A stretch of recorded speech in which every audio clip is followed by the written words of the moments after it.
Brought to you by Agilus Diagnostics. Health test की बात आती है तो मैं भरोसा करता हूँ India's largest diagnostics company Agilus diagnostics. खुद को टेस्ट करते रहो। What are the essential newborn tests that you should know?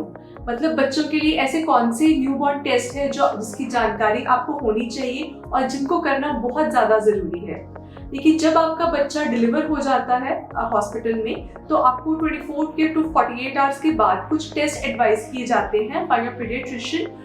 और इंडियन अकेडमी ऑफ पीडियाट्रिक्स के अकॉर्डिंग ये टेस्ट बहुत ज़रूरी है जिससे हम बच्चों की कोई जन्म के टाइम पे दिक्कत है उसको जल्दी पकड़ सकते हैं और उसका जल्दी इलाज कर सकते हैं। ऐसे 3 टेस्ट होते हैं। सबसे पहले है पल्स ऑक्सीमेट्री और the cardiac screening, second is the newborn hearing test and third is the newborn screening test.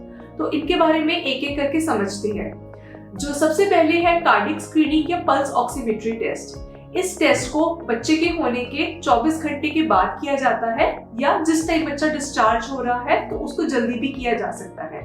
इस टेस्ट के जरिए बच्चों के राइट हैंड और पैर में जो पल्स ऑक्सीमीटर लगाकर ऑक्सीजन की लेवल को जांचा जाता है और अगर इसमें ऑक्सीजन डिफरेंस एक वैल्यू से ज्यादा मिलता है तो हम कोई कंजेनिटल हार्ट डिजीज सस्पेक्ट करते हैं जिसको क्रिटिकल कंजेनिटल हार्ट डिजीजेस कहा जाता है।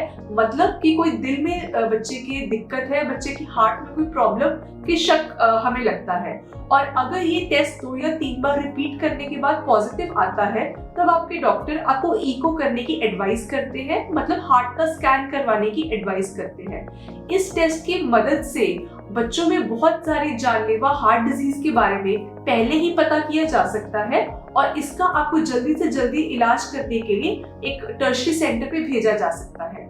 Number 2 is a newborn hearing test, मतलब बच्चे की सुनने की क्षमता कैसी है। इस टेस्ट को कैसे किया जाता है, जो बच्चे का कान होता है उसका इंटरनल ईयर में एक ऑर्गन होता है जिसको कॉक्लिया कहा जाता है। ये एक सबसे हियरिंग सेंसिटिव ऑर्गन है, मतलब जो आपके सुनने की क्षमता को डिटरमिन करता है।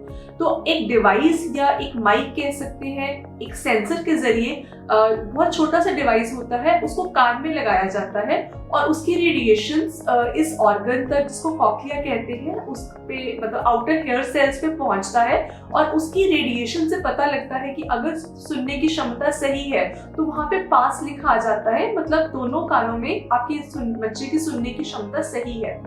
अगर ये टेस्ट पॉजिटिव है इट मींस श्योर शॉर्ट बच्चे की कानों की जो सुनने की क्षमता है वो सही है।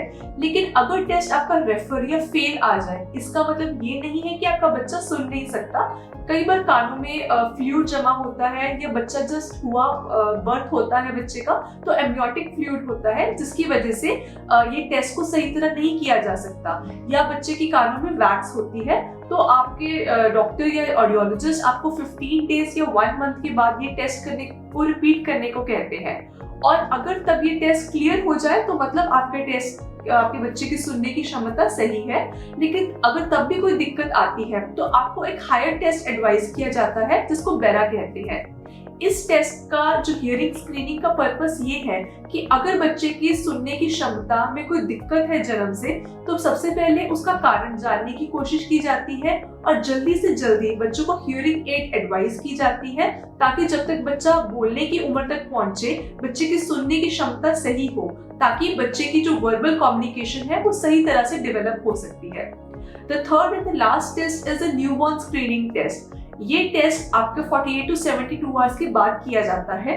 इसमें बच्चे के हील ब्रिक से मतलब बच्चे की एड़ी से ब्लड सैंपल लिया जाता है और इससे आपकी जो बेसिक जो रेयर कंजेनिटल प्रॉब्लम्स होती हैं जैसे कि hypothyroidism, cystic fibrosis, haemoglobinopathies, G6PD deficiencies, मतलब जो देखने में एविडेंट नहीं होती लेकिन कई बार ब्लड में कुछ ऐसी प्रॉब्लम्स होती हैं जिसका इस टेस्ट के जरिए आप जल्दी से जल्दी पता करवा सकते हैं और बहुत सारी लाइफ थ्रेटनिंग प्रॉब्लम से हम बहुत अर्ली ट्रीटमेंट करवा के अपने बच्चे की जान बचा सकते हैं।